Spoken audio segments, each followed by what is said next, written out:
You are listening to the Hello Sport Podcast. What's up, punters and dribblers? Welcome back to another episode of All Talk. Thanks to our good friends at Good Day Daily Multivitamins. Best in the business. Best in the business. One sachet into water, shake it up, down the gullet. Least you can do to take care of your vitamins and minerals on a daily basis. So good it's got competitors worried. Worried sick. Yeah, a bit of cease and desist action. No bullshit. No BS. No cap. That's how good it is. That's how good it is, punters and dribblers. No My cap. apologies. No cap. Use the code dribblers, 10% off. First DILF podcast, so it's the first time you're on as a DILF. Yeah, it is. Welcome. We'll talk about that more on Monday. We will. I just wanted to point out. It's a great point. This is my DILF debut. Yeah, it is. Like the debutante ball. This is the DILF ball. The DILF ball. I'm obviously a veteran, three-time DILF of the year, but we'll get back. We'll get to that tomorrow. And I'm a DILF virgin. Yes, you are. Yes. Well, not anymore. You're not a man. You get it. I'm here. Here's Paul Kent. Fuck Kenty. yeah. Thanks for coming on, Kenty. Interesting yarn. We obviously talk about the, scandal, crisis, drama into the tree, but it's actually just a good yarn generally. It's just a good yarn about rugby league, about the minutiae of it. Media, player managers, etc., salary caps, all the good shit. Yeah, all the good shit. Shit that I like. Yeah. Bit of tree stuff too. Bit of tree stuff too, don't worry. There's some tree stuff. A little bit. A little bit of tree stuff, but there's also a lot of other shit. Right, I rip in, enjoy. Are you just getting bailed up non-stop when you go to pubs? Fuck everywhere, mate. Well, that would have been the case for like the last 10 years though, right? Yeah, but mate, it's changed a bit now. Yeah, it's changed a bit with the there's a little bit of hostility now that there was. Like before, if people didn't like me, they just fucking didn't like me. They tell me they didn't like me sometimes, but that was it. Yeah. But now I get a lot of particularly young blokes come up and they're pissed as well. They're confident. We're rolling now as well, if that's all right. Oh yeah, it's fine. Yeah, but so I get a lot of that, and so be it, mate. You know what I mean? Like, is there a point you notice where it changed? Where it was it before? Fuck yeah, getting charged with domestic violence changes things. Okay, right. So no, but and that for sure. But so it wasn't that level of hostility beforehand. Not right that. Not now. And now I get like I'm staying away from a lot of it now. Like I'm fucking just staying home. But or going somewhere where I know I'm pretty sweet, you know what I mean? Yeah. But it changed all that. Do you get a bit anxious now going out in public? Little bit, mate. Like I sort of try and stick close to home base a little bit. Yeah. And I've sort of limited where I go. Yeah. Because of that reason, mate. I can't be isolated. You know, generally now, if I am somewhere, there's someone not far away from me that can help step in if I need it. You know what I mean? Yeah. You're like fucking John Ibrahim now. You need one of these. Well, it's not. They're not on the payroll. But, you know what I mean? Yeah, they're doing it pro bono. But it's all pro bono work. But it's full time work though. It's pretty. Do you sort of reflect on how it's sort of gotten to this point? You're a bit like, fuck, what's going on? Like, obviously the domestic violence thing you were completely cleared of, and that's like an unfortunate situation that you had to go through. Yeah. But just generally But there's some people that won't accept that. Right, there's some people when they want to hop into me, they use that as their justification. Yeah. Right. So, but read the fucking read the judge's report. Read the newspapers didn't cover it properly anyway. Like, mate, nearly everyone's dated crazy at some point in their life, right? But this just backfired massively on me, right? And it was malicious. It was intended for a purpose, and it achieved that purpose. You know what I mean? So out of that, everything's gone tits up. But the second one was all on me. That was my fuck up. But so be it, mate. You know what I mean? Like, so be it. Like, shit happens in life. You hit the canvas, you get up. I got to say, I do respect the just getting on with it. The approach here, and as you said to me before, where you're like, what the fuck else can you do? Some people don't do that, and some people actually don't. Some people are like, fuck this, but it's not just like getting back up and finding another job, but you're like putting yourself back out there again, which is especially in the rugby league media world and all that, it's not a free shot comfortable place. Mate, there's nothing they love better in rugby league media than a free shot at someone. Absolutely. And mate, I've got some dickhead that's going after me at the moment. In the media? Yeah, but mate, is it like one? I mean, you don't have to name him. I don't want to name him. No, okay, I know who it is. Yeah, but mate, the stuff I know about them. Yeah. You know what I mean? Like, if we want to start airing our dirty laundry, I've been in this job for 35 years, right? Yeah. I know people's dirty laundry as much as they know. Mine's all out there now. Yeah. Right? Well, unless you got a sex tape or something. Yeah, well. Mate. That'd be a curveball. That'd be PG, that one. Yeah. But, Would you ever lay in bed at night entertaining a war of the words? Like as in releasing the docs? Yeah, releasing the docs. Oh, mate. Kenty burning the boats, so to speak. Look, I say this, I'm from the media, so I don't distance myself from that. Lee Freedman said years and years ago, he said, mate, never get in an argument with a journalist. He said, it's like wrestling a pig. You both end up covered in shit. Only one of you is happy.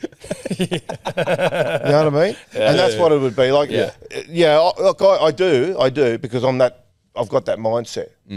But there'd be no winners in it. Yeah, like I'd lose as well. Like, just be grubby. Well, the other thing is, nothing ever gets verified these days. You can say what you like, and if gloves are off, say what you like. But the amount of things that have been said that are false or fucking completely just like ridiculous, yet they get said, and people just move on from there. They accept it as truth. The news cycle moves so quickly that it's sort of like even if the statement that's made about you or whoever turns out to be false, the news cycle's gone, and it's kind of like just left in people's memory of whatever you were. But it lives on the internet, mate. No, that's sort of more what I mean, though. I mean, they might move on. I don't mean they move on and forget. I mean, you're almost. So let's say that with the domestic violence thing, you were found to be completely innocent. Yeah. But the news story's moved on, so no one really is talking about the innocent side of things. They're just sort of remembering. No, and they remember what they choose to remember.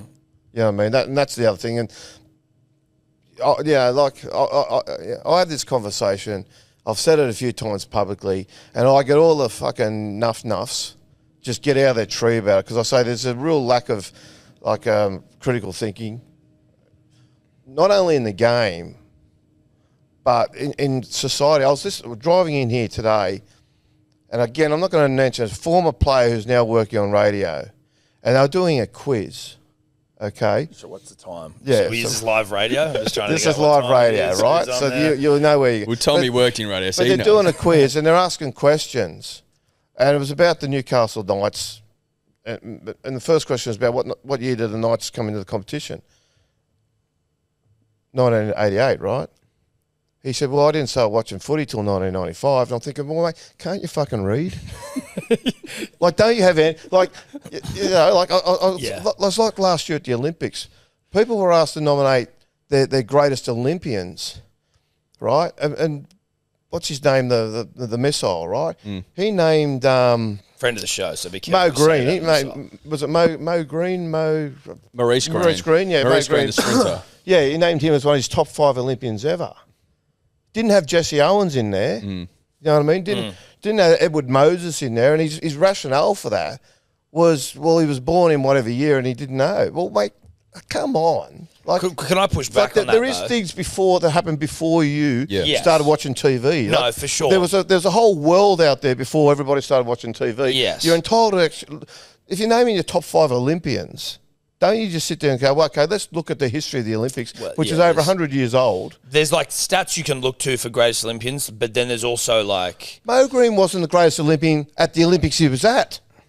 I didn't there know were better Olympians. Maurice Green, he won the 100 metres at Sydney. Yeah. And he threw his shoe into the crowd. Some bloke caught it, maybe from Parks, made a fortune. Nice story. Oh, really? Made a fortune? Do you make a mozza off it? The greatest Olympian at that Olympics, I think we'll all agree, Kathy, for me personally. But you could probably make a strong case for Ian Thorpe. Yeah. So, Missile's he's fucked up here. Well, he's missed a couple. He's missed a couple. He's missed a couple of Australians, for starters. Before he's gone Maurice Green. Yeah. He's a showman, Missile. He likes the Yanks. He was, Maurice Green was like almost the original showman. He was a fucking arsey bastard. Yeah, right. Do you think it's funny with media now how and obviously your story is a little bit more like on steroids here, but just generally that the media have started reporting on each other? And even like real minor shit. Like there was one the other day which was just like, like James Hooper didn't fucking file his news story in Vegas and he had a cut on his head. And I'm like, okay, like, sure. But what the fuck are we talking about here? Yeah. Like, what do you think? Is that a new thing or has that always happened? No, it hasn't always happened. And it's a funny, look, the internet's changed it all. There was a theory, firstly, journos don't report on journos, basically as a bid to look after each other. Because for many, many years, up until probably about 20 years ago, the journalism was like, the professional version of Animal House, right? Like back in the day, people used to sit there, typewriters, file their story, open a drawer, pull a bag of Coke out, line it up, have a line, put it back in their bag and just get back in the drawer and get back, right? And that was not uncommon, right? Now, I've never seen that at work, right? Or anywhere else for that matter. But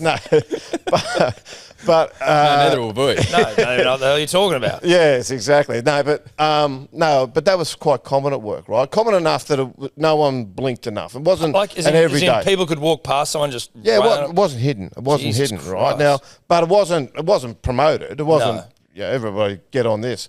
But if it happened, that just happened, right? And so there's a theory, but there was also, mate, no one cares about journos writing about other journos. We're not that big a name anywhere, right? The internet somewhere has changed that to the point when I've gone through all my rubbish. Yeah, the Daily Mail, who have been particularly friendly to me, they rang me up one day about some stuff. And I just said, mate, does anyone really care what I do, right? And I know the bloke who rang me, I worked with him. He just said, mate, every time your name comes in, he said, our numbers go, phew. They just get a lot of clicks on it. So for that reason, and then they reverse engineer it. So then they go looking for stories on me. Yes. You know what I mean? So that's what. So there is, for whatever reason, and everybody watching this is going to go, well, I hate journos. Well, I don't watch it. I don't click on it, whatever. Fact is, mate, people do. Mate, to be honest, we like it. Yeah. Like, do you think that's because it's changed? Like when Fox started putting journos on, like when you started doing 360, do you think it changed then? Because you went from being a journalist to being a personality. Yeah, a little bit. But there's look, that changed a little bit. But the internet's changed it all. Because back in the day, Controversy Corner, Rex Moss have had Alan Clarkson on and journos on the show. So there were journos on TV back then. Yep. But they never had the celebrity, if you want to use that term, that today, like I know, like Buzz's profile went from, he was a main writer on the paper for many, many years, but it wasn't until he started appearing on 360 that people started pulling him up for selfies. Yeah. You know what I mean? He's like a bit of a cult identity. He's become that, he's become that, but that's through 360, not through the paper. Yes. So that's done that, but it's also the internet because there's just, people love the gossip on the internet. Oh, yeah. And then the fascination is, that, like I said, people say to me, I don't like reading this paper in the story. And I go, well, actually, you do. And they go, no, mate, I don't read that. And you go, well, you do, because the media now have like a specific breakdown of how many clicks every story gets. They know exactly what and after a while, with all the algorithms and all that, you can see what stories are, you already sort of have an idea what's going to get clicks and what's not. So this way, that's why there's so many Latrell articles. Well, can you give us an insight into what's rating really well now? If you've got the word scandal in your headline, you've got the word crisis in your headline, you're just zooming to the top. This episode will be called a scandal crisis. Mate, Paul Kenny crisis talks about his latest scandal. You will go off. Perfect. Right, so put that headline on there. But that's the way it is. But the problem with that is the tail wags the dog now. So I've said this before. There was a time, holistically, when we look at things where you say, well, media was about what's reporting in the public interest. Yes. Right? So you need to know this. Councils are lifting your rates, or state government's just done this, or footy was less important. But that's what it was. That was the idea, and they kept governments accountable. They kept police accountable. The government's taking your golf course. That sort of stuff. That sort of stuff, right?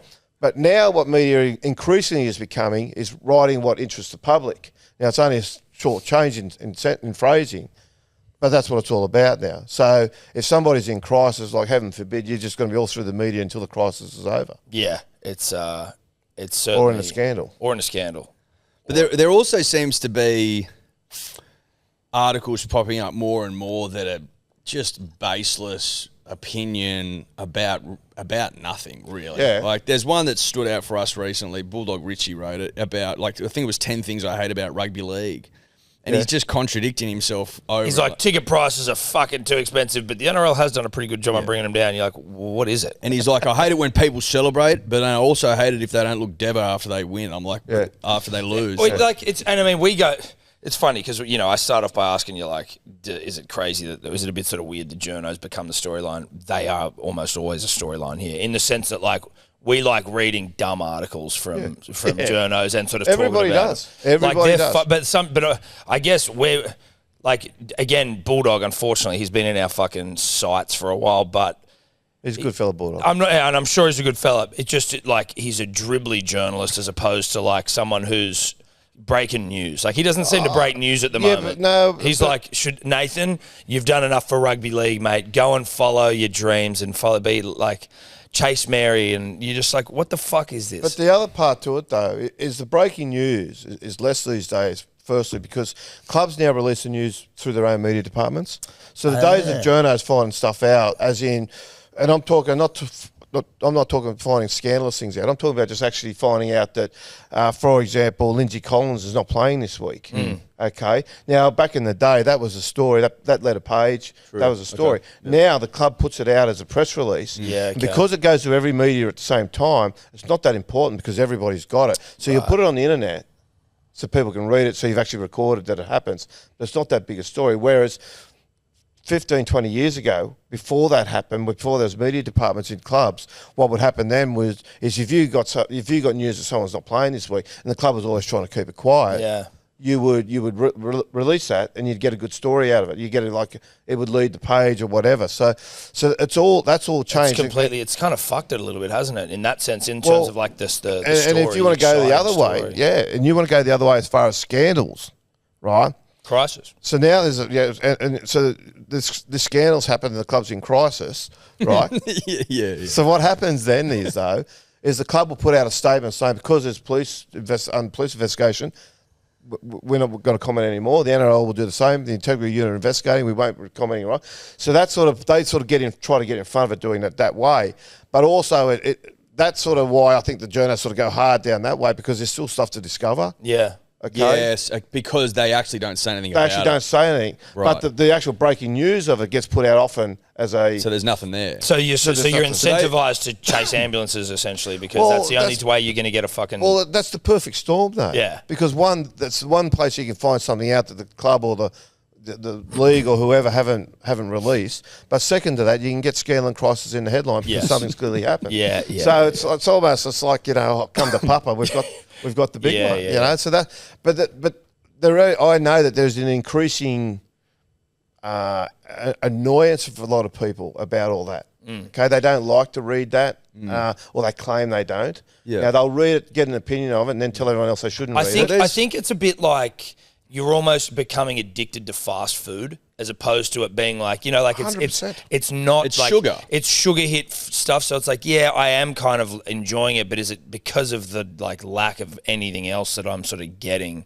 largely in from a journalist perspective? Like there are some that you'll get like really good meaty yarns or like I've always found like cricket. I've really enjoyed that. I feel like there's something about cricket journalism with like maybe some of the more prominent ones where the way they are writing about it over the summer, maybe it's because it's a shortened period of time or something. I feel like there's like a lot more meat on it than I get with rugby league. Exactly. Now. And then so look at like Gideon Haig and Peter Lawler. They're doing like a subscription Substack. I mentioned this to you the other day. Called Cricket et al. We're both subscribed to it. We fucking love it. And there's no ambulance chasing there. There's no scandal or very, very little of it. It's just talking about the purity of the game and what's happening. And like, I think there's a real appetite for that doesn't seem to be serviced that much in rugby league at the moment. Well, yeah, you're fair to say. But rugby league's a different game. Rugby league's with a different audience. You know what I mean? Like, yeah, I do. It's why even AFL is covered differently from rugby league. Yeah, even though they're both football codes. It's funny they are all different. And it's a chicken and egg. What came first? I don't really know. You know what I mean? Was it the thirst for all this rubbish, or was people fed this rubbish and became acclimatised to it. I don't know, but that's sort of the way it's gone. I've got my own sort of thinking on it. I think there was an appetite for all the gossipy shit that was sort of put in place some years back, and it's just been allowed to flourish but like I said, the internet drives so much of newsroom choices now. So in the old days, people used to have what they call news sense, and people had good news sense and bad news sense. Some people could, write like Hemingway, but they had no news sense, right? Other people can't write for shit, get their, spell their address wrong, but they've got great news sense, so they know what a news sense is. Is that a good story? Maybe we should look at this angle. Maybe we should do this, right? So that's that. But now the internet drives that. You don't need to actually know. All you need to do is look at the numbers. Like the amount of times I've had people ring me up and say, "Mate, this story's going off. Write something about it." I said, mate, I could write a story saying Craig Bellamy's just grown a pair of tits. I said, it'll be number one all day. You know what I mean? I'd read that. I would read the shit out of you guys have spent 15 minutes talking about it. You know what I mean? Yeah, fucking oath we would. Oh, mate, and the rest. But you know what I mean? But if that was the headline, people would click on it. Yes. They would just go and have a look at it. Yeah. And then they get, after they've read it, then they take the higher ground. Shit story. No, because that's you read human it and then nature. shit on it. Yeah, even though you contribute. I'll read it, then I'll shit pot you for writing it. Yeah, exactly. Even though I wrote it for you to actually read it. Yeah, because I'm appealing to the nuffies out there. Yeah, exactly. Are you under pressure to hit numbers? A journalist under pressure to hit numbers? I wasn't when I was employed. Too senior. I'm not employed anymore. So No. Yeah, but as in like, okay, so I wasn't, but I sort of had a sort of subtle pressure. Yep. But some of them are like there's a real drive to drive subscriptions more than actual clicks. Yep. So you got to drive the how many subscribers you get, and if you're not hitting certain numbers, or the paper or the sections, as in the sports section, is not hitting certain numbers, then there's a drive. Okay, we need to pick this up, and then there's a big think tank, and mate, it's always the same meeting. We need to do this. We want to invest in quality journalism. Go out, do your best, but just make sure you have scandal and crisis in the headline. Scandal and crisis. Whatever you write. Exactly. Punters and dribblers, we are brought to you by the number one beer in all the land, and that is 4 Pines Japanese Lager. And nothing was hotter and hornier than 4 Pines Park on Saturday night, 7:30, Brookvale, when the Manly Seagulls got out there and got to work. And I'll tell you what, the entire crowd, all 100,000 of them that were over the age of 18, were fueled by 4 Pines Japanese Lager. We were out there. You could say the win was fueled by Japanese Lager, to be honest with you. We were out there on the hill, ripping and tearing, truck bar beforehand. It's just a phenomenal rugby league drop. I encourage you to go and get some if you haven't tried it. Head to your bottle shops or wherever you buy alcohol, usually a bottle shop. Get yourself a six-pack, get yourself a slab, and just enjoy a top drop. And that's 4 Pines Japanese Lager. You heard it here first. How do you go about, like, you're sitting down your desk on a Monday and you're like, all right, I got to fucking go and find some shit, like some stories. Like, no one says that though, Tom. No one says shit, right? No, but what I mean is, I don't mean shit as in bad. I just mean, like, what is your process for trying to find stories? That's a better way to say it. That's a way better way of saying it. There's different ways to do that, right? So one is you follow up a story that's already been written. So sometimes there's a story and there's obviously a response that's required, or there's the next step in the evolution of that story. So you just chase whatever that next step is. But generally whoever wrote that story is sort of almost got like dibs on doing the follow-up. Yep. The other way is you just get on the phone and start ringing all the people you know. Yeah. And that's one of the things that when we first started 360, that Ben Eichen, he really began to understand, appreciate, and ultimately really respected the fact that you sit there with a blank page at the start of the day, and at the end of the day, you can't just say to your boss, I didn't find anything, I can't do anything. When we did 360, we couldn't sit there and go, well, there's nothing to talk about, so we won't do a show tonight. Or we've just only do a got best of. Yeah. Well, we've only got 20 minutes of substance, so we'll do that, and then we'll put a replay on for the last 40. You can't do it. You got to find it, and that's the difficulty people I think don't sometimes appreciate.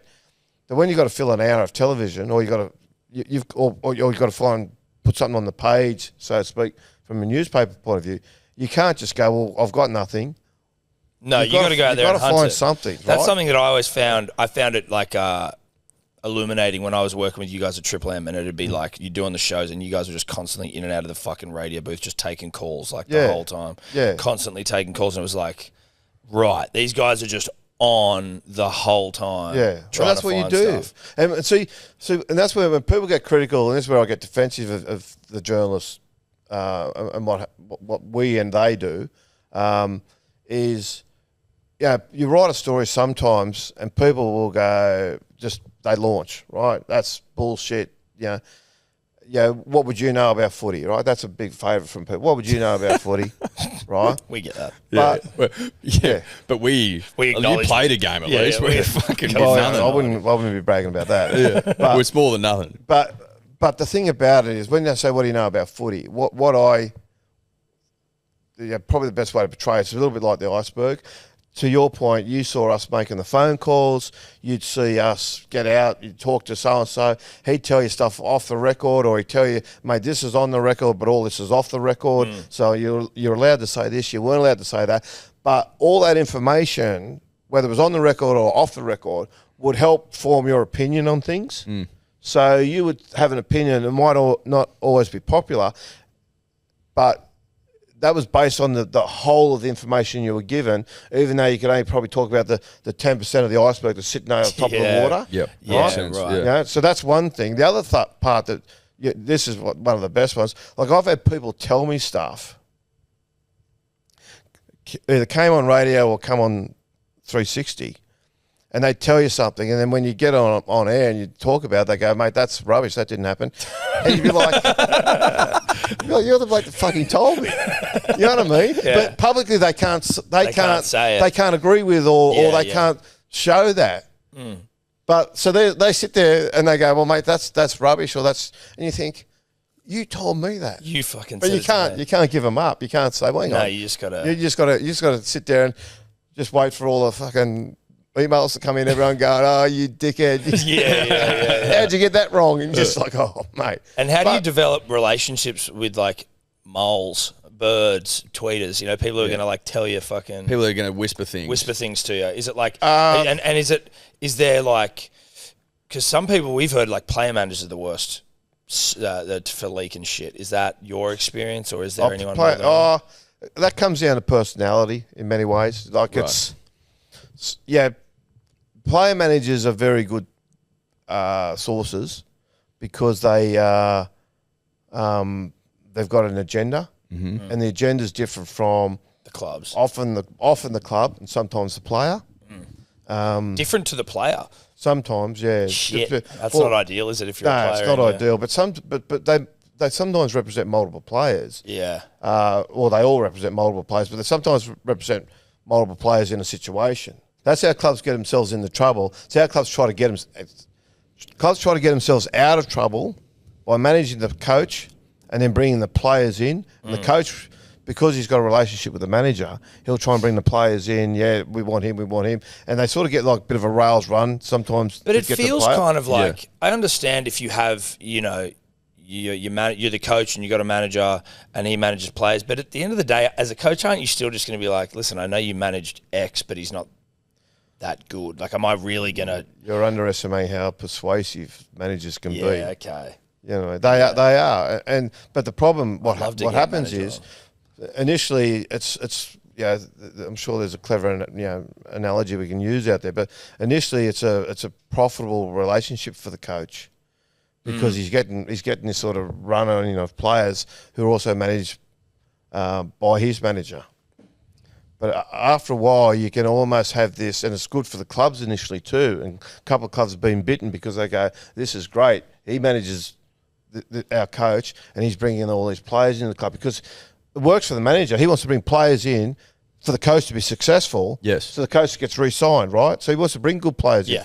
But after a while, you get this sort of you pass the tipping point. So suddenly you look up and you've got this one manager's got too many players at your club. He actually starts to dictate to the club. Yes. Because you're beholden to him. Because if I really want you, but I don't particularly want you, but I need you to take both. But I need you to take both. Yeah. Otherwise, and this has happened, the manager gets the shits and says, well, you're not going to sign him. I'm taking him out as well. So they're both gone. Just too much leverage. That's too much, yeah. And there should be things in place there for the NRL to stop that happening. But the NRL, look, it's a bit of the Wild West, the whole manager landscape. They've tried to bring in this accreditation. Again, it's because I don't want you guys getting sued, and certainly not myself. I don't want to name the manager, but there was a manager banned some time back and was not allowed to work. So he turned up to work each day. Someone else in his office sat at an adjoining desk, and every time someone rang, he just put them on speaker, and they had the meeting like that. So there was no record of any club or anybody ringing this manager, but they're ringing people in his office. Like the rule should be, if you get caught cheating as a manager, your whole organisation gets shut down. Have they looked at anything like that, or they just can't be bothered? Too difficult. Too difficult. Too difficult for them. Like they could do it. Yeah. See, in America, they have very strict rules about all these sorts of rorts going on as far as managers rorting, as far as teams cheating salary caps, all that sort of business. And if you get hit with that and you get found guilty of it, the consequences are pretty dire. And to the point where you won't be able to win a championship for years. Right. The NRL have this sort of little little bit of a whimper about, but that's unfair to the fans. Well, no, it's not unfair to the fans.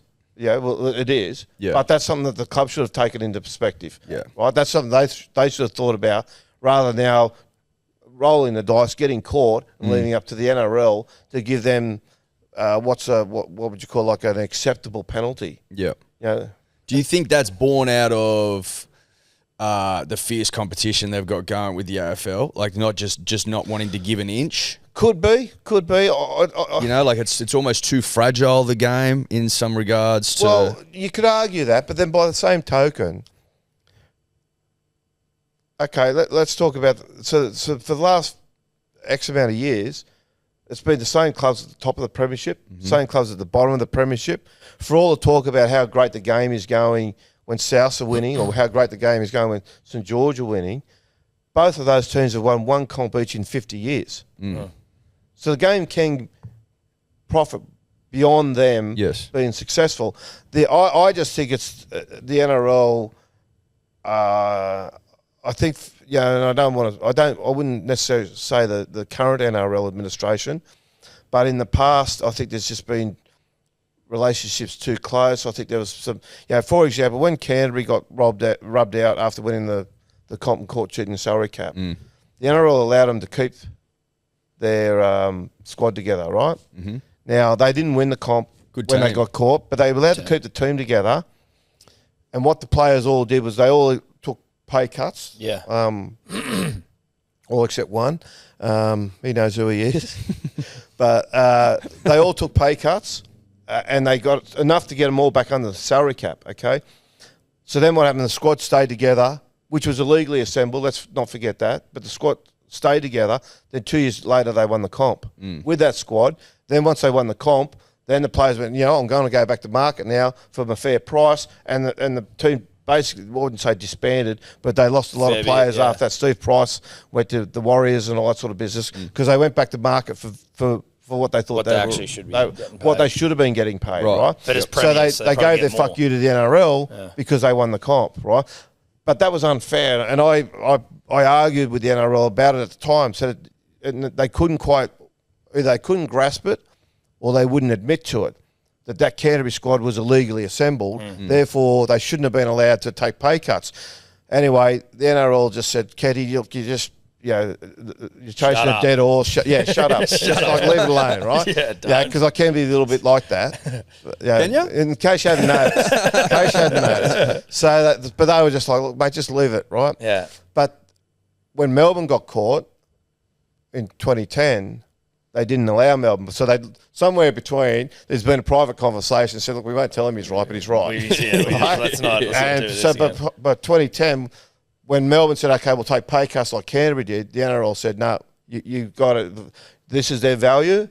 Is that when that came in, that like you've got to, that's when your value needs to be because reflected. Melbourne was deliberately cheating. Every year teams exceed the salary cap. Yeah. And a majority of teams every year.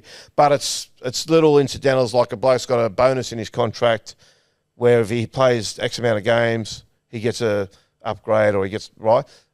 So they sometimes just sit over the line a little bit. Yep. And the NRL sort that out, and that's sort of accepted around the game because what you don't want is a club sitting on the precipice of their salary cap. Some kid's about to make debut, and they go, well, hang on a second. This kid, if he makes his debut, he gets a $30,000 bonus, which puts us over the cap. Yeah, Therefore, okay, mate, right. you're going to stay in state cup. Right. And that's just that's just a sad story, isn't it? Yeah. So they're happy to flirt the line. Oh, they allow it because sometimes They clubs, allow it, yeah. yeah, they allow it because clubs, and every club does this to varying degrees. There is a penalty if it starts to get too much that they start to. I think it impacts the following. But if there's years, like a whatever. transparency element to it, there's sort of like you're not really trying to fuck around. Yeah, and it's not like they're trying to hide it. Yeah. Whereas Melbourne hit it, but when Melbourne did it, the NRL came out after that and just said, right, no. And they are staying on value, and that's why English had to leave. Yes. Because they couldn't afford, they as much as they tried to move the puzzle pieces around, they couldn't afford to keep what then was the big four. Yes. Yeah. So the big four became the big The three. big three. Yeah. They, on the salary cap and on, like, clubs dominating, clubs being shit, I mean, you know, it's the same every year. There's a good chance that this year it's Penrith and Storm again in the grand final. Like, is there a way to fix that, or is it just going to get worse and worse? You hear a lot of alarmist articles, like it's going to be like the EPL. I can't see that necessarily happening because there is still a salary cap, but these big clubs can just invest into the junior systems a lot more than others can. And is it going to run away? Look, the big thing, the consistent thing, if you talk about the big clubs, say juniors, Roosters don't have many juniors. They've had to go to Central Coast and sort of take over their juniors to try and find juniors. But it's not so much juniors, which is a great advantage if you can do it. But even if you don't have a great junior base, you can still go out the country and go to country championships and things like that and still purpose-pick players and get it right. Right. The big advantage that's not being spoken about is the third parties. Right. And the consistency of all the clubs that are successful is their access to third parties. Okay. Now, you talk to the NRL, and the NRL will tell you it's not that big an advantage for those teams. You talk to the clubs that are struggling, they'll all tell you that's the difference. That the capacity to get third party. See, Is there a ceiling on what you can pay a player third party, or is it like no? Yeah, okay. There's no ceiling. There's nothing formalised. Yeah. The NRL now say that they investigate everyone and they do this sort of this cost basis to see whether it's a legitimate deal. Like you can't give a bloke a sponsorship with Joe's Cafe. He's on 300,000 to go and give 4 motivational speeches a year. You know what I mean? Yeah. So you can't do that. So they'll think, which used to happen, right? It used to happen. The amount of wives that used to get paid $500,000 to pick up glasses, or $250 to pick up glasses around the Leeds Club was frightening. But that used to happen. All that stuff. Tips. She got tipped. But it doesn't happen now. So that's interesting. I, for some reason, thought there was a limit to how much one player could get as part of a third-party deal. But essentially, so if you're the Roosters and you've got, who's the fucking Supremo? Politis. His connections. So you could ostensibly be going that's Tedesco, you're on $1 million, but I've also got a mate who wants to give you $1 million if he wanted to do whatever. But the NRL will look at that $1 million and say that's too much, and the Roosters then. Why is it too much so? What I mean is if someone's prepared to pay because that for his services. they try to do an idea. Yeah, well, that's the argument some clubs use. If a bloke's willing to pay that, and some of the lesser clubs have really had that argument with the NRL where they said, well, hang on, particularly the out-of Sydney clubs, like, say, Newcastle, Cowboys, Canberra, those teams, they all argue that in our market, this guy... Because the NRL say something, well, your player's not as big a name as this player. And they'll go, but in our market he is. Yes. And that's their argument. Yeah. So in Canberra he is as big a name as, say, James Tedesco is in Sydney, right? There's just no one willing to pay you $1 million in Yeah, Canberra. but that's all fluid and that's all negotiation. But the consistency there is the lower clubs all get the shits about it. Yeah. But it's like when they tried to bust Lawrence Lancini a couple of years back. I know that name. I don't remember the bloody... At Townsville, right, with the Cowboys. And the complaint there was that they're buying houses. For example, say a house, and this is only, I'm just giving you numbers here to understand it. Say a house is on the market and its legitimate price is, say, $700,000 in Townsville. Mm. They would negotiate with a player who wanted, say he wanted $700,000, okay? And they'd say, well, mate, we won't give you this, we can't afford $700,000 on the cap. Mm. But what we'll do, mate, is we'll sell you this house. We'll give you this house. We'll put you on the cap for $400,000. We'll sell you this house for $400,000. The house is worth $700,000. Right, so there's your $300,000. And the longer he stays at the club, the more the house is actually going to appreciate as well. Yeah, right. Right? Yeah. And so when they tried to do that as a salary cap rort, because a few players signed, got some really good housing deals up there. Right. So when they tried to push that as a salary cap rort, Lawrence Ancini, to his credit, just came out and said, was one of Townsville's biggest developers, came out and just said, well, who are you to tell me what a house is worth? I'm the expert, you're not. And so, the NRL went, oh, we've been trumped there. Shit, so they just were able to... Well, they can't do it. So I think, I think a few other clubs saw that and used it as a template now for how they're maximising the cap. Yeah, right. It's interesting that you say that third parties are such a big advantage, and then you look at how Brisbane won the Spoon. I just go, how was that even possible?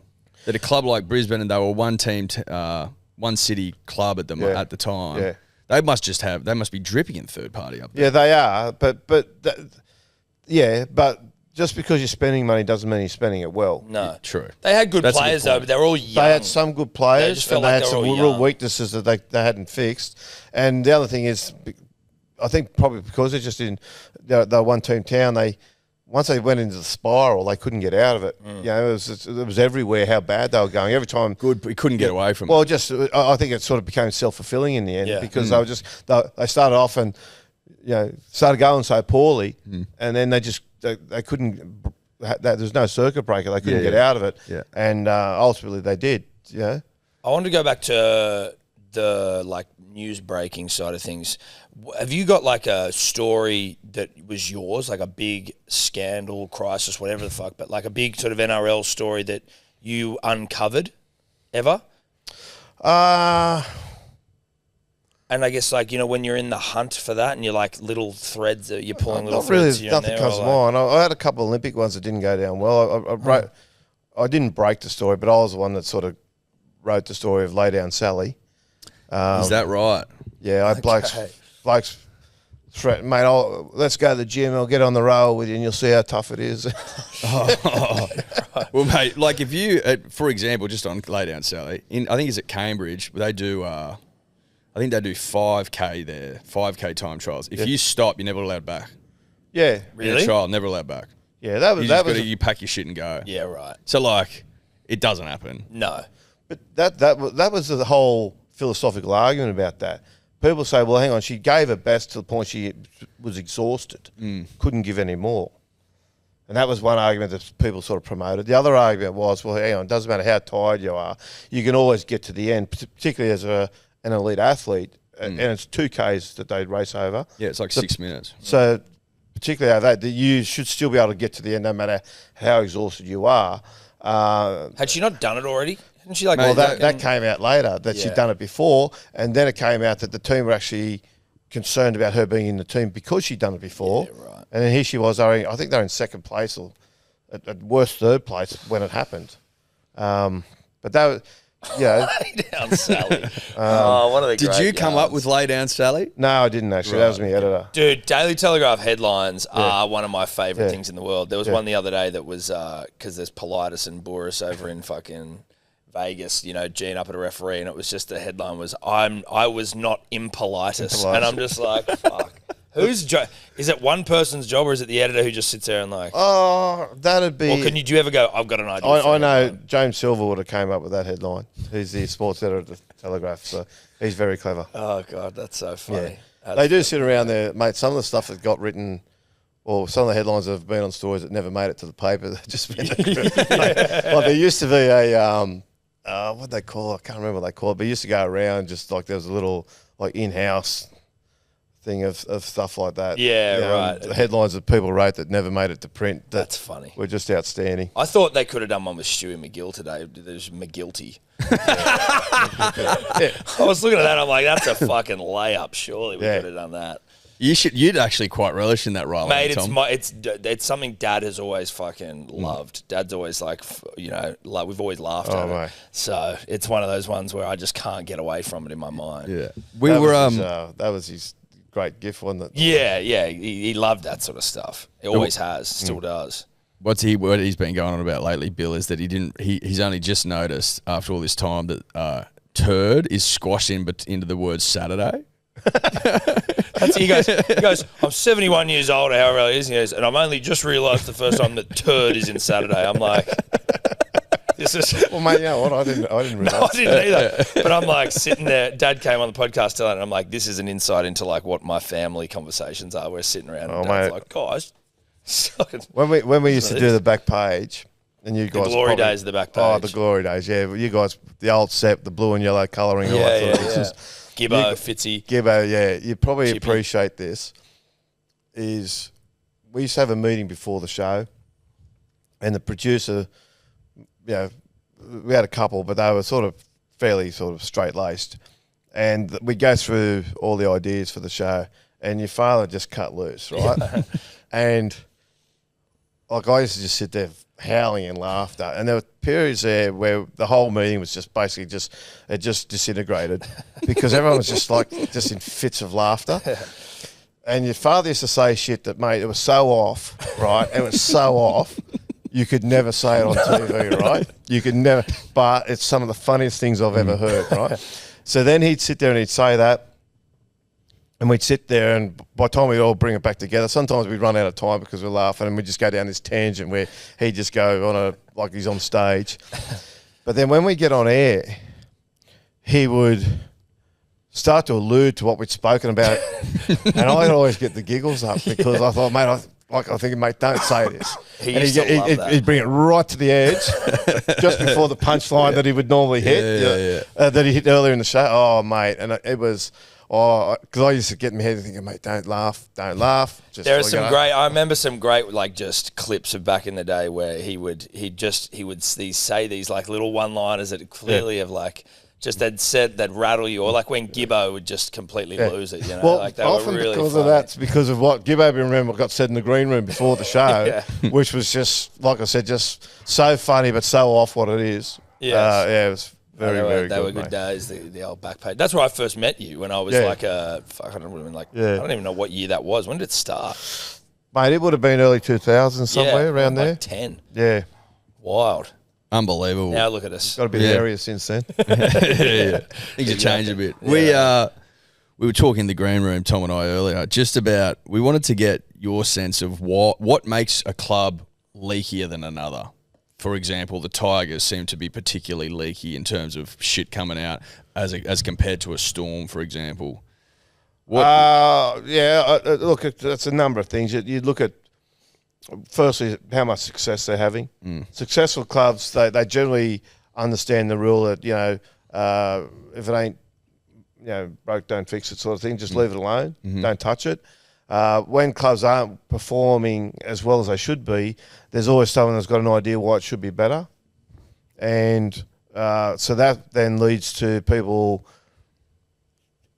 getting their agenda out, tipping someone into what's happened to try and, like the stuff at West Tigers at the moment, all that boardroom stuff, it's got to get really ugly. And like I've been told some stuff that it's not even legal that I could say, you know what I mean? Okay. Jesus. But I'm waiting for it to come out. I'm not trying to. I don't want you to get you. Obviously, you're not going to say it's not even legal. But like, in regards to the way the club's being run. No, not in regard to that. Just in regard to. There's a lot of it. It's very bitter. The club's split in two, and it's very bitter. Yeah, right. So they've all got dirt on each other. Okay. Huge. And one side is working to get the dirt out on the other side pretty hard. Yeah, right. And I'm just waiting to see if it comes out. And it's not going to make the club any better. And it's not really going to give us anything from a sporting point of view that it's going to make any difference. It's just like self-interest. It's just going to damage. It's just going to damage people. Yeah. And once it damages people, then there'll be change at the club, and the hope then will be that it all fixes up. You know. Do you think that West Tigers is long for this world, or do you think that there's a real possibility that it becomes, say, West Magpies again? No, that won't happen. Won't happen. It'll always be West Tigers.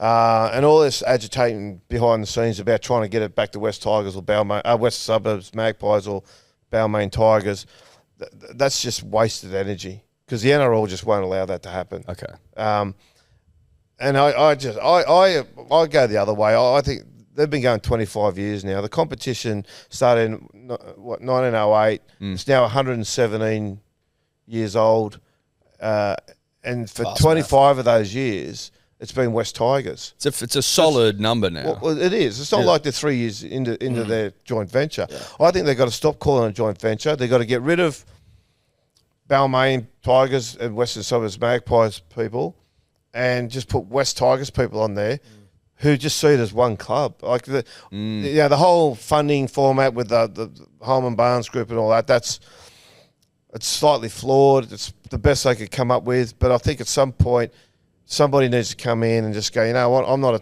Tiger, I'm not a Magpie, I'm a West Tiger, and we're going to make this one club. We're going to get rid of all this bullshit around it. And 25 years in, I thought they'd be at that stage. The sad thing is, St George Illawarra got a little bit of that as well, still. Unbelievable. So it's just ridiculous. Like, you're too far into the joint venture now to be carrying on with these old biases that you've got. Yet they do that.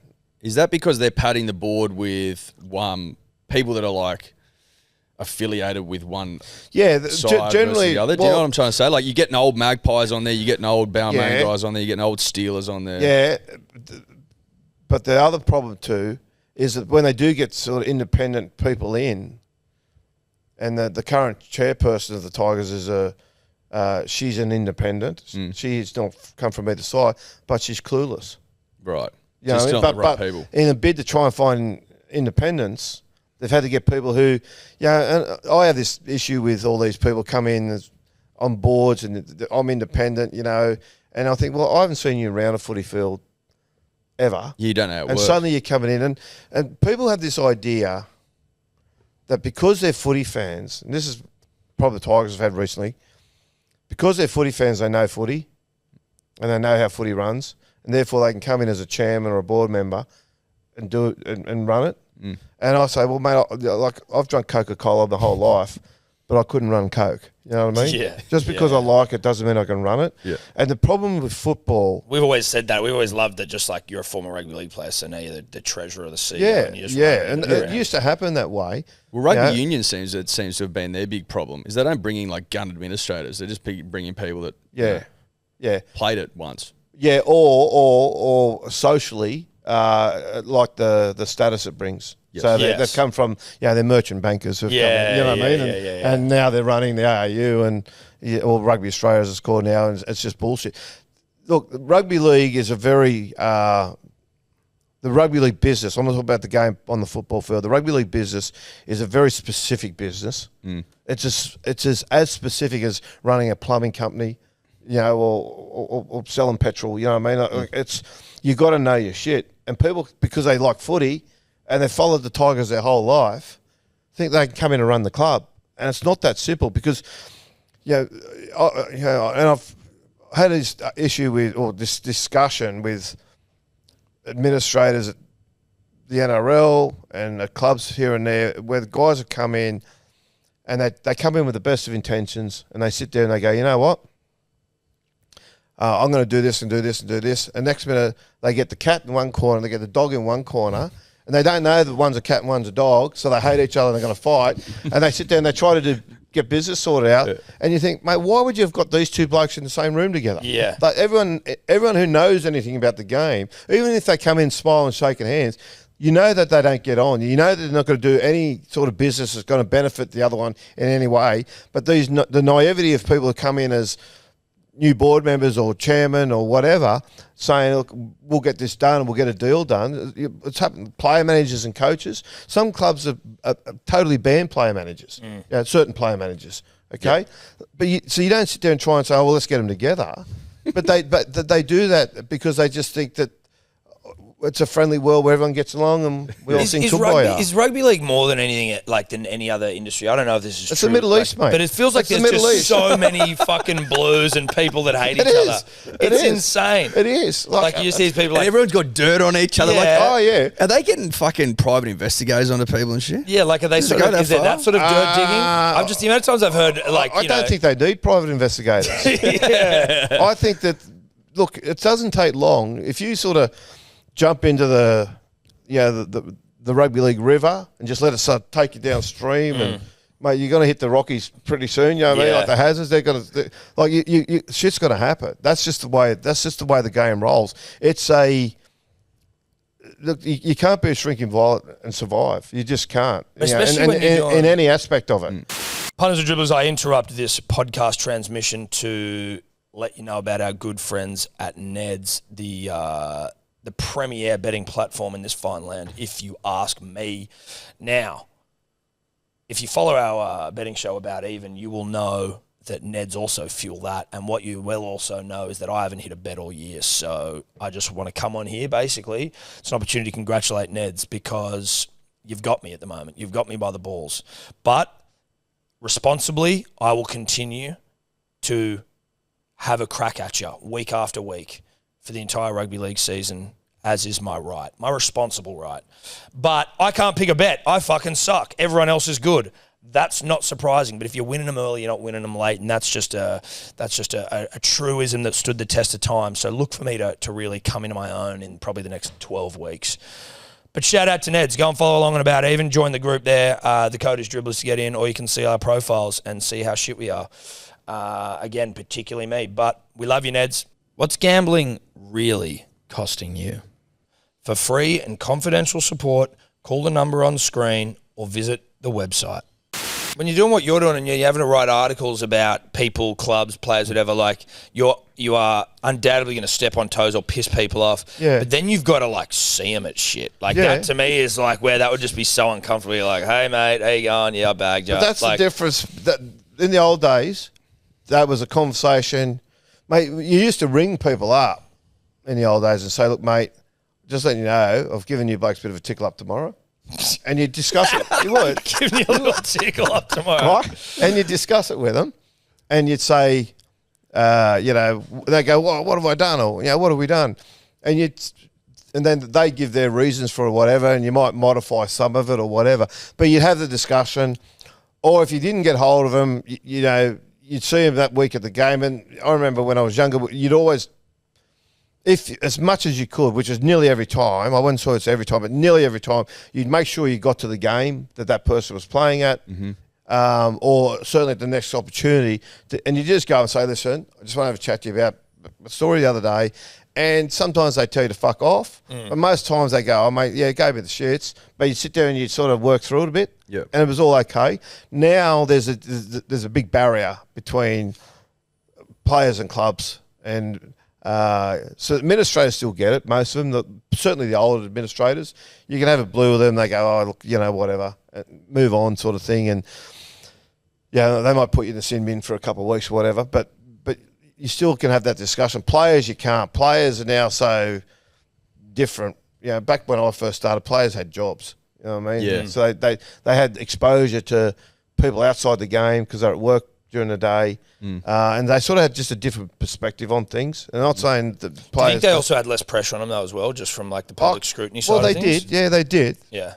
But they earned a lot less money too. Yes. You know what I mean? Yeah, so for sure. it's all relative. There's more scrutiny on the players. One necessarily. It's more. I think maybe it's just more about like the mentality changes because you feel like you're fucking constantly under pressure. Well, even though you're getting paid more, it doesn't necessarily change the way you feel. It might make you feel like you might have a better house. So you still feel it. Yeah. So that's right.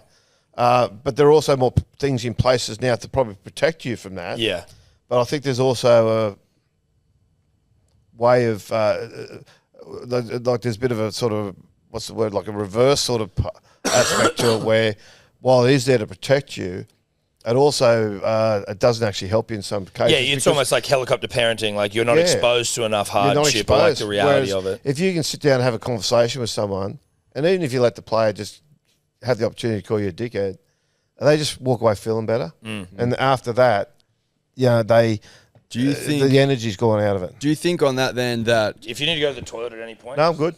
Clubs having more... I mean, Journo's having more access to players... would be helpful? Like if the players had more of a voice or were allowed to say more, would help alleviate that? Because as it stands, they're protected to fucking high heaven by the media managers. And then when they do say something, it's for 10 seconds and they trained well and that was it. You know what I mean? Like they don't get to an opportunity to say that much. I think in some aspects, yes, but in other aspects, no, because as we were talking about earlier, there's also this pressure now on the journos to do the ambulance chaser story and the crisis scandal story. Yeah. So, and just an unhealthy environment. Some journos are sort of strong enough to resist having to go down that line, but some don't. Some that's their go-to. So, in the one respect, I say, I think, I've spoken to a couple of coaches and I've encouraged them to actually like allow journos in the dressing room after the game. Yeah, like in the US. Like in the United States. Yeah, and go in the dressing room. And I remember, I remember when I was younger, going into the Newcastle dressing room, and Matty Johns and Joey Johns and that were playing, right? And I sort of knew them but didn't know them growing up. Like junior football, Matt and I sort of played against each other a couple of times and things like that. And we sort of had a friendship that was sort of born out of that, I suppose, that we just hadn't knew each other. Well, roughly, there's a year difference between us age group wise. But I remember going to the dressing room after games there, and mate, you grab a beer.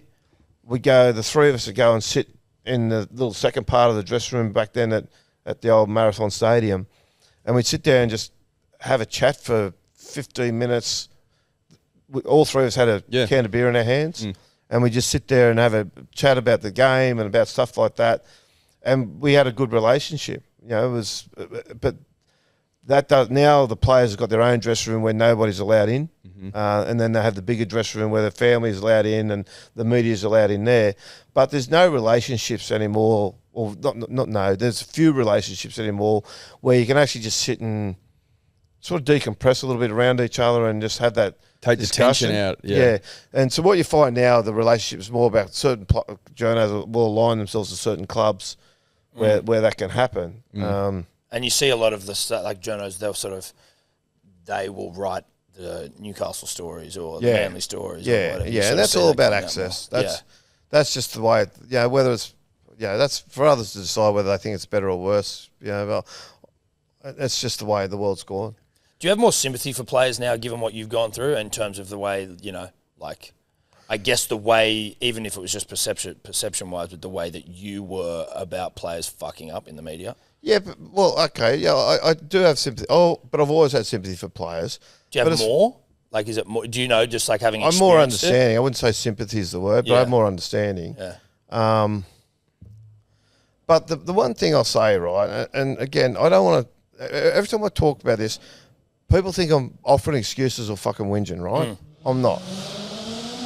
I had a go at players about when they messed up, right? And everyone got all, the people that don't like me got all sooky about it. Now that I've messed up, everyone's had their crack at me, right? I've not whinged about it. I've not said to anybody that's unfair. I've not said to anybody, mate, can you lay off? I've not said to anybody, can you leave me alone? Everyone's had their crack, which is all I ever did, right? And then move on, right?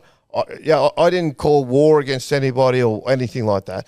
So I've not asked for any treatment any different to what I gave. Yeah. Right? And I accept all the people having their cracks at me. Like, go your hardest. Like, people have done that. They've come at me, ex-players, current players. They've all, not all of them, but a lot of people have. So be it. That's fucking life these days, mate. That happens. So that's all these people who sit there and think they live on some sort of higher moral ground where they don't shit pop people or they don't criticise people or they don't comment on things. And this is the stupidity of fucking people. They'll go on and they'll comment on it in a comment section online that they're not going to comment about it, or that how dare you you make a comment about it, and you're like, well, what are you doing, you dick? Yeah, you're commenting about it. They don't understand the irony of what they're doing. It's just ridiculous. So I get. Look, I've been tough on players. I get that, but I've never played the player. I've always just played the incident. Okay. So that's what it's always been about. So I deliberately try not to get nasty with someone I don't like just because I don't like them. So I've always addressed the issue, and I have been tough. I get all that. And now it's gone the other way. Everyone's sucked in. You're getting what you gave them. But I'm not whinging about it. I'm not whinging, but that's it. I'm not whinging. Sure. You know what I mean? And that's the thing. Like, do your best. I'll move, I'm getting on with things and I'm just doing my own shit, right? But that's life, mate. I get that the criticism comes. Do you understand why? Like, as in, because I mean, I guess part of it you could say, like, societally, people like to kick people when they're down or celebrate, like, when people are having trouble. Which is true. Which is completely true. Do you think that yours is more direct reaction to even, again, just the way you were perceived to have been? Of course it is. Yeah, and not all of it. Can you understand that on any level? Yeah, I do. Yeah, I do get it. Yeah. People just rub their hands. I can't wait to get into there would have been, there would have been the licking of a lot of lips. But good luck to you. Like look, I get it. I'm not here to try and rewrite history or tell you anything different, right? Yeah, I'm here because you asked me to come in. No, absolutely. Right? Like after today, I've done my last podcast, right? For a long, long time anyway. Except for Kenty. Except for a long, long time though. Yeah. And on that, I don't talk about it on my podcast. No, right? of course. It's not but when I came back, I thought, you know what? I'll come. If anyone asks me to come on and do their podcast or wants to interview me, I'll do it. Because I know there's an interest in it. I know that for some reason they just want to put scandal in the headline, but there is an interest in it. But I don't want to keep going over it and over and over it either. So I'm going to move on from it. But the point is, I get that, right? I get the criticism. I get the people saying, the irony and all that sort of shit. I cop all that. I'm not here to sort of try and change your opinion. I couldn't give a rat's ass what people think, right? Think what you like about me. I've never fucking stayed up at night crying because people don't like me. Yeah. You know what I mean? Yeah. There's people I don't like. I get not liking someone. Yeah. So that's it. But as far as all that stuff, I get it. I've not asked for. I don't want a favour. Yeah. I don't want people. If you don't like me, don't like me. That's it. For sure. Where are you at now emotionally? Are you angry? Are you bitter? No, I'm good. No, in I'm the process good, of finding peace? Well, look, I'm pretty stable mentally. You know what I mean? Like I'm not. I don't sit there at night and look at it. I shouldn't joke about it, but you know what I mean. I'm fine, mate. Okay, I'm okay. Like. I've got good mates around me. I've got good family around me. And I just move on with it, mate. I'm not, people always say, mate, if you, they want to know if I've gone out and sat in the desert for 3 days just looking inward, you know what I mean? A couple of mushies. Yeah. I've actually had that recommended to me. Mate, honestly, I could not recommend it highly enough. Now, obviously, I haven't been through anything, but like, for mental clarity... For mental cleansing. You might get a bit wiggy for a while there, but then afterwards... How does it work, though? How do you have them, you sit there, you go nature. I wouldn't go to... I wouldn't be doing them. I wouldn't be doing them in the lounge room. Yeah. No, that'd be a lot. Go find nature. Go sit and like... We used to go rafting and then we'd just park up somewhere for the night and we'd eat them and we'd just fucking... Really? And then I'd come back, dude, could you do like a mental... Like, part of it was that I'd look at a spider for an hour and, it'd be like wigging out. But then like... Other parts, you'd sort of just like really objectively do like a mental inventory of just shit, whatever it is. Could be family, it could be personal things, like whatever. And you come back and you just feel lighter. Yeah. And then the weight of the world would crush you again after a couple of months and you need to go back for a couple more. Okay, yeah. Well, one of my mates the other day actually recommended it to me. And he said, I just said, mate, come on. And he just said, mate, I'm the same as you. He said, but I did it. Yeah. And he actually told another mate of mine the same thing, and he said, mate, I've had an experience with mushrooms that wasn't good. Yeah, well, you can have that as well. Like, it's the risk, but I reckon I couldn't recommend it highly enough. But also, get on a raft, get down the bloody Colo River and just... But I'm not that sort. I'm not a... Look, I'm an introvert in many ways, right? But I'm not introspective. I don't sit there and examine... Shit happens, mate. Get on with it. Yeah. Pick yourself up. Keep moving. You will if you have a couple of mushies, Ken. Yeah, I know. Mate, I'm afraid of what I might unblock. But no, it's fine, mate. But yeah, like I said, mate, I'm good. Yeah, good. And like, mate, as I said at the start, like I respect the way you've sort of just come back. And I think I even said to you on the phone the other day, and the purpose of this chat was honestly not to try and fucking litigate the facts of like what happened and all that bullshit. But, you know, in terms of what happened, it's hardly the crime of the fucking century either. Like, you know, and so to have this level of upheaval come up in your life, like, you know, whatever, it happened, and, you know, the consequences have been the consequences, but, like, I think that any reasonable person can be like, all right, like, you've served your time in this jail, it's societal jail, and it's like, let's get on with it. But one of the things, you know, that's there is people want you punished until they're content you've been punished enough. Now that all depends. That varies depending on, you know, the nature of how much offence they take of me. The more I offend them, the greater they want the punishment to be. The less I offend them, they go, oh well, he's done his time, let him back. Yeah. Again, who gives a fuck, mate? Yeah. It means nothing to me. You know what I mean? Like, yeah, it has no impact on what I do or where I go now. It's all, it's irrelevant, you know. It doesn't matter what people think. They're not going to be able to stop me or help me. Yes. To do whatever I've got to do. I've just got to go and find a way to make a living now, and that's what I'm doing. I want to get to the podcast in a moment, but I also, and you can answer as much as you want here, but 21 Schooners on the day of the. That seems like a shitload of schooners. I'm just like, how? Was it over 11 hours? So it's quite the session you were on.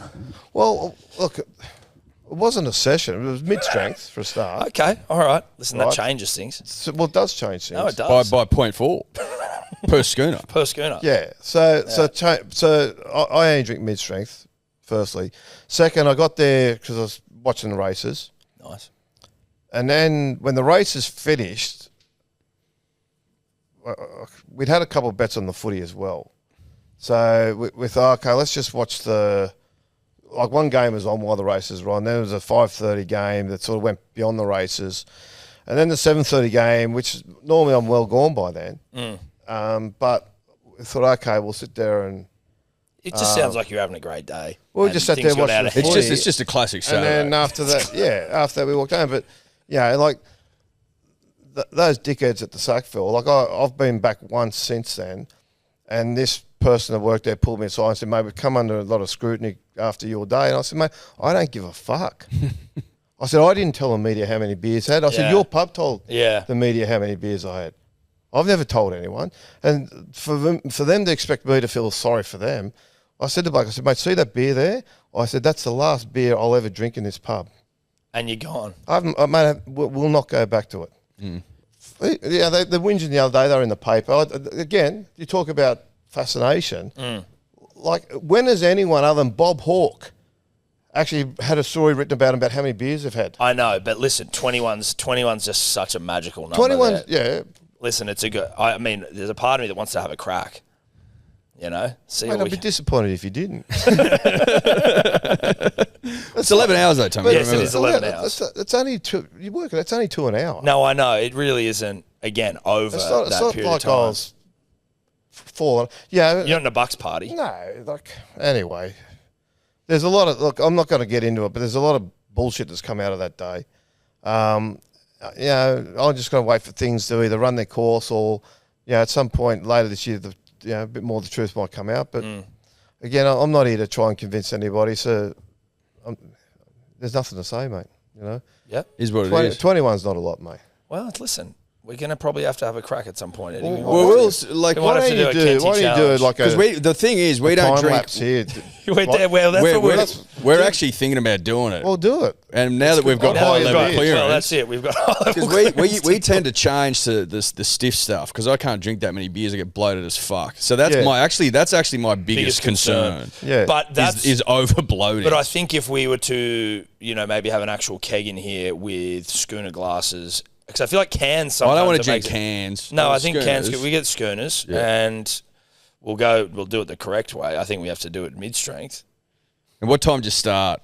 11? I started at roughly about 12. 12, okay.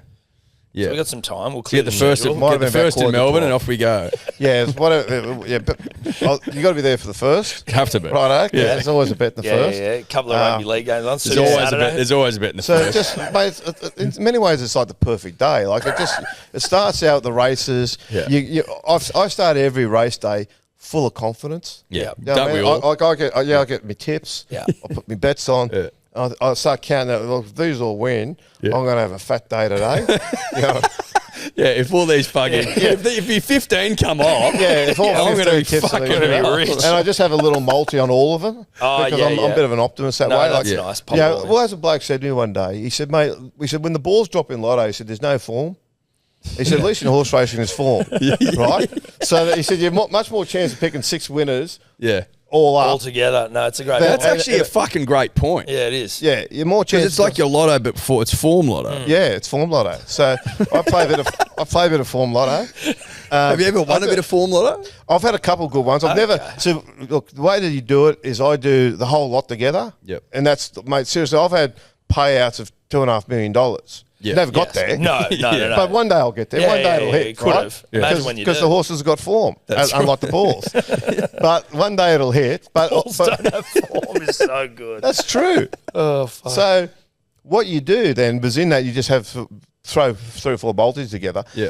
And if you can get like a 3 or 4 legger up, mate, it can be a fat day. Yeah. No, was it a fat day that day? No, it wasn't. No, it ended in tears. But did it? Yeah, right. Yeah, right. No, mate, the worst thing is, I haven't told anyone this. The worst thing is, I got home and I had 6 broken ribs and a collapsed lung. Fuck.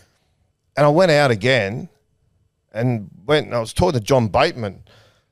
That night after it had happened, and I couldn't get through. I was trying to get one more schooner in. 22. And I couldn't the elusive 22. I just said, mate, I'm in pain. I've got to go home. And when did you go to the hospital? Next afternoon. Collapsed lung, dude. Oh, fuck. Yeah. It just made you a bit short of breath. Right, okay. The ribs hurt. The lung was all right. Yeah, right. But, yeah, it was all right. Like... How long till, So when you go in there and they're telling you, you got to collapse lung, you're like, holy fuck, okay. Yeah. This tree's done a number on me here. The lung wasn't a problem, mate. The ribs were the problem. Because there was 6 broken ribs, they couldn't expand the lungs out. They couldn't pull anything up. Oh. So that's why I was short of breath. Oh, fuck. So that was, and then to try and reinflate the lung, they get this piece of metal about this long, it's a tube, and they just stick it in the side and they go all the way across inside you. Oh, my God. Thankfully missed the heart. Yeah, well. And they stick it in that's just inside, well, that was inside me about 3 days. No way. And you're in hospital for that long? Yeah. And is your phone just blowing up? Did it drop the next day? Did that video get out the next day? Yeah, it was 5 o'clock in the morning. I was getting phone calls. Oh, fuck, really? Yeah, it was only not 3 hours. 6, 7 hours after, whatever it was. Yeah. And you just go, fuck. Here we go. Oh, mate, shit happens. Shit happens. You know what I mean? What can you do? You just, that's the whole thing. You just got to go, you know what, just ride the ride and see where you end up. Punters and dribblers, there's never a bad time to start taking your health seriously. You know that. We know that. We've harped on about it for years and years. And the easiest way to start, if you can't be bothered to get out of bed and get down to the gym at 4 a.m, the easiest way to do it is just start with your vitamins and your minerals. And that's Good Day Daily Multivitamins. If you saw the sign on Brookvale Hill on Saturday night, it looked fucking delightful. But head to begoodhealth.com.au, swallowed my words there, use the promo code DRIBBLERS, and you pair that with a subscription, you're getting 20% off. If you just use the code, you get 10% off. Subscription, you're getting 20% off. Mate, we've got over 1,000 positive 5-star reviews on the website. You can go and read them all for yourself. But if you're thinking about doing anything, this is literally the least you can do. And then from there, good things happen. You start taking care of your vitamins, your minerals, good things flow from there. It's begoodhealth.com.au. Well, you're doing the podcast now. Yeah. Kenty, and the tree is in the logo, which I thought was a nice touch. Yeah, I'm gonna have a tree in the. I'm gonna have a tree in the background next week. Well, we were going to get the boys to remove all of any fucking no, evidence mate, of a tree. I've got a bigger tree than that. I like that you've lent into it though. Yeah. I reckon that's the fucking way to go. Yeah, when I saw the tree in the logo, I was like, yes. Yeah, that was good. Yes. Mate, I've got a company called Avoid the Tree. Avoid the tree. Do you actually? Yeah. Oh, no. Full name is Avoid the Tree Enterprises. Look, mate. Yeah, I like that. Look, everyone, I'm grumpy, I'm serious, all that bullshit. You know, as you know, and as your father knows, mate. Look, I'm not a funny guy. I couldn't come in and do what you blokes are doing, right? I'm not funny, but I do have a sense of humour, and I can recognise funny, you know, which is why I recognise I'm not, right? But I can recognise it, and who cares, mate? Yeah. Like it's a bit of fun. It's not going to, change anything for me, is it? No. Taking the piss out of it. And so what's the like cadence of the podcast? When do they come out? I'm just coming out. We come out Monday to Thursday at the moment. Every day? Every day. And I'm only doing I'm sort of just replicating as best I can. Just like just 25 minutes of talking footy. Yeah. You know, like we did on 360. Yeah. What's the day's news?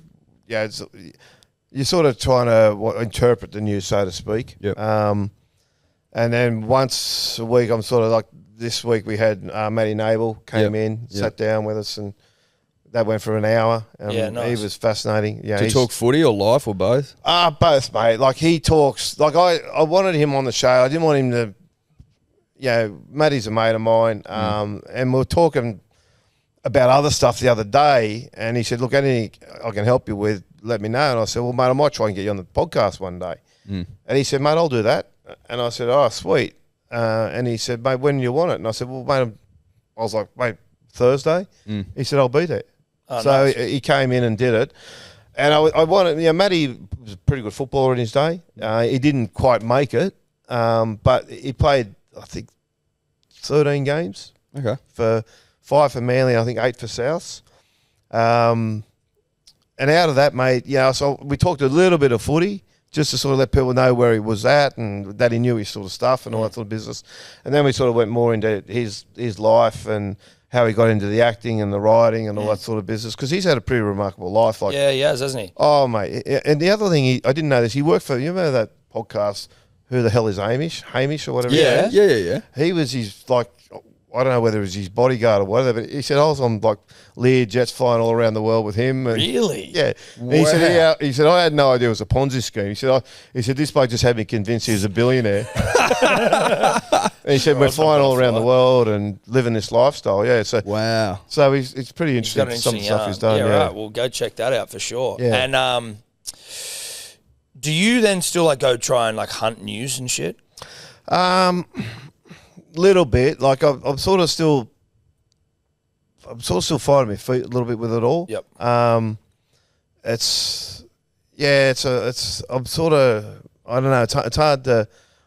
I've got an idea where I want to be at. I'm not sort of where I want to be at, but it's just a process to get there at the moment. sure. I think as far as just how I'm sort of doing things, I'm sort of, mate, I've hardly worked in 2 years, so this is all sort of I've got to get back into the rhythm of work again. And would you like to, in an ideal world, would the podcast be a main source of income, or do you have designs to work again for like a radio network or? Oh, look, another paper? ideally, mate. Ideally, if I could get the podcast to make the money that I want to make, like basically to support me, then that'd be more than enough. Yeah, I'll be happy. I've got no desire to go and work for at certain places. You know what I mean? So, yeah, I'm quite happy. The other thing is, mate, look, if it doesn't work and it all goes shit house for me, I'll find something else to do. Yeah. You know, it doesn't worry me. Like I'm I might go write a book or something. You know, I might do that anyway. I'm not tied to being a rugby league journalist. I know there's more in life than this. It's a good job. Like, I'm not complaining about it, but it's not like I'm going to sit there and kick stones if it doesn't work out. Like, who knows, mate? You know, I don't know where it's going to go. I've said this before. Like, I've always lived a very sort of straight line life as far as work goes. You know, I had this job, then I had this job, then I had this job, then I had this job, and I've had no curveballs until the last couple of years. Everything's been very linear. The way I've, you know, elevate or advance through life, career wise. But this is this is completely upside down for me now because, you know, I've never been unemployed. I'd never been sacked. I'd never had any of that. But now I just sit down and I think, well, you know what? People got it worse than me, mate. You know what I mean? Like, there's always people that got it worse than me, and I'm not without assets, so to speak. So I can figure out a way to do it. But that said, like, I worked at the funeral home for a while, and when I say I worked there, I was only sort of on a call in when they were short on numbers. What did you have to do there? Everything. Not everything, but I saw everything. Fuck. Wow. But was that like with everything that had happened, that must have been quite sobering. Like, how did you land it there? Because I'm friends with the family, right? The Mannings. Okay. The Mick and John, who own the funeral home, they stopped Balmain Junior Rugby League from dying many times. They supported the whole junior league. Yeah. They're just great people. And Lee, Garth, and Brendan, their kids who work at the funeral home as well. I'm friends with them. Were you a bit apprehensive asking for that gig? Were you no, they asked me. They just said, "What do you do, mate?" Oh, they got me along essentially because when I got put off the first time, I was sitting at home all day. Everyone's at work, and I was sitting at home with nothing to do. I couldn't do anything. I got offered a couple of jobs from people, and I said, "Look, I can't do that because I'll get sacked where I'm at if I suddenly start appearing elsewhere." Yeah. A couple of places offered to let me write for them. They put it under a fake name, but again, I said, "Mate, people will know it's me, and it'll only take 2 phone calls to find out that it actually is me."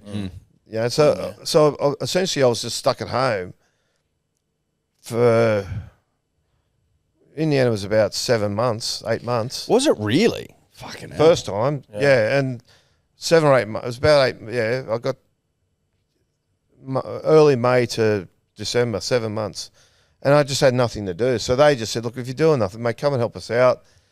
Well, but what I mean that job is like, at least to a lot of people, you'd be like, "Fuck, that's pretty hectic." Like going and dealing. I'm all right dealing with that. I was all right with that. Had you ever seen dead bodies before? Like, was this the first? Like, you know what I mean? Like, the first time you go in there, it's like. Mate, I saw dead bodies through work. You know, I went to. Yeah, right. Yeah, I think it was it Sumatra. They had the earthquake, and so you weren't always. So you were just a journo as well. You did like. Yeah, I did other stuff. I wrote up the front on stuff. I was European correspondent for a couple of years. Okay, right. Went to Iraq for a little while. Oh fuck! Did you really? Yeah. Went to talk about bodies though. Like when I went to Sumatra after the earthquake, they'd filled all the morgues, they'd filled everything, and in the end there was that many bodies that they were basically outside the hospital in the sun, mate. It was horrible. Just all lined up because they just literally had nowhere to put them. They had nowhere to keep them. So when I went to work here, I was okay with that. Some people get a little bit sort of wigged out over it, but I was all right. And mate, they're just good people. And dare I say it, they were great for me. Like they were. It was an opportunity to just distract myself. You know, I actually had fun working with them as far as just the interactions. They've got an outlook on life that probably a lot of people don't have. And, mate, they just see the fun in life. So because they're so close to, what can happen if or what eventually does happen to everybody. They got perspective. But they were, so I really enjoyed it, and they were really good for me, and I can't thank them enough for what they did. They were wonderful. But, but it also on a bigger picture, there's more to life than, writing about blokes' hamstrings and whether they're feeling the pressure this week because not they're much playing more to Penrith. life than that, Kenty. Not much more, mate. Only a little bit. Only slightly more. And on a lighter note, is Manly going to win the comp this year or what? You know what? I reckon they're a chance, slim. Like that. But I reckon they're a chance, mate, I don't reckon they can sit there all year. I reckon they've got to be one of those teams that got to sort of sneak into fourth. Time their run. Some teams come in and they've got a real momentum. I think Manly can be that team. They won't compete all year with Melbourne and Penrith, but they've got enough strike on their day that if it's all going right, they can get you. So I don't think they'll win the minor premiership or anything like that, but I reckon if they can finish, they've got to finish top 4. Yep. But if they finish 4th, 3rd, whatever, and they're coming in with on a run of form, they're a strong chance. That's what we like to hear, We love baby. to hear that. Kenty, thanks for coming in, mate. It was great to chat. Really appreciate it. Check out your podcast. Where can they find it all? Kenty on Instagram, Kenty on fucking everywhere. I don't even know, mate. It's on Search Kenty YouTube. everywhere. Yeah, YouTube, YouTube, Spotify, Apple. Mate, listen. And then Instagram. Instagram. Yeah. I'm not hard to find for all those people. Yeah. Perfect. Thanks, mate. Good on you, Pleasure. mate. Cheers. Could you two just not talk anymore?